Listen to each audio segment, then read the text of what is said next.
জাহাঙ্গীরনগর বিশ্ববিদ্যালয়ের শিক্ষার্থী সংসদ জাকসু নির্বাচনের প্রার্থিতা বাতিলের বিরুদ্ধে আপিলের শুনানি শেষে ১৬ জন সবার প্রার্থিতা ফিরিয়ে দিয়েছে নির্বাচন কমিশন। তফসিল অনুযায়ী সকাল ৯টা থেকে দুপুর ২টা পর্যন্ত চলে এই শুনানি। এর আগে খসড়া প্রার্থীদের তালিকায় সহসভাপতি পদে ২০ জন এবং সাধারণ সম্পাদক পদে ১৭ জনের মনোনয়ন অনুমোদন করে কমিশন।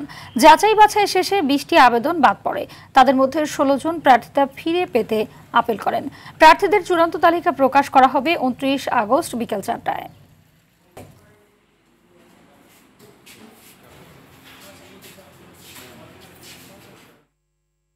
দর্শক, এই বিষয়ে আরো জানাতে জাহাঙ্গীরনগর বিশ্ববিদ্যালয় থেকে যুক্ত হচ্ছেন সহকর্মী ওমর ফারুক। জানাবেন যে আপিল শুনানির মধ্য দিয়ে প্রার্থিতা চূড়ান্ত হলো, তো নির্বাচনী আমেজ কেমন দেখছেন?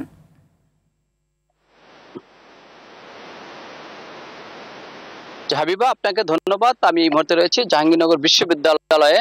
আপনাকে জানিয়ে রাখি, দীর্ঘ ৩৩ বছর পর কিন্তু জাহাঙ্গীরনগর বিশ্ববিদ্যালয়ের জাকসু ও হল সংসদ নির্বাচন অনুষ্ঠিত হতে যাচ্ছে আগামী ১১ই সেপ্টেম্বর। তো গতকাল কিন্তু আপিল করেছেন যে ১৬ জন শিক্ষার্থী কিন্তু যারা প্রার্থী হয়েছেন তারা কিন্তু আপিল করেছেন। তাদের নাম কিন্তু প্রার্থী তালিকা আসেনি, যে কারণে তারা গতকালকে আপিল গ্রহণ করেছেন নির্বাচন কমিশন। আজকে কিন্তু দুপুর ৯টা থেকে দুপুর ২টা পর্যন্ত আপিল শুনানি অনুষ্ঠিত হয়েছে। আর বিকেল ৪টার পরে কিন্তু রায় ঘোষণা করা হয়েছে, অর্থাৎ যারা প্রার্থিতা বাতিলের বিরুদ্ধে আপিল করেছিলেন সকলের প্রার্থিতা বৈধ বলে ঘোষণা করেছে নির্বাচন কমিশন। তো এই মুহূর্তে কিন্তু জাহাঙ্গীরনগর বিশ্ববিদ্যালয়ে কিন্তু নির্বাচনী আমেজ বয়ে চলেছে।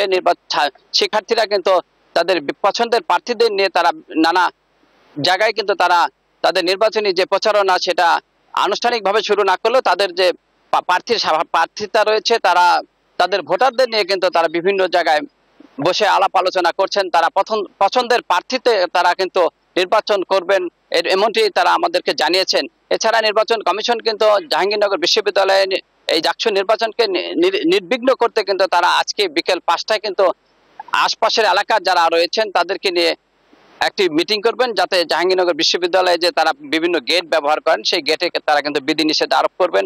এছাড়া একজন স্বতন্ত্র প্রার্থীকে আমরা দেখেছি, তিনি অনশনে বসেছেন। সে বলেছেন যে যারা প্রার্থী হয়েছেন তাদের ডোপ টেস্ট করতে হবে, মাদকের যে টেস্ট আছে সেটা করানোর জন্য সে কিন্তু অনশনে বসেছেন।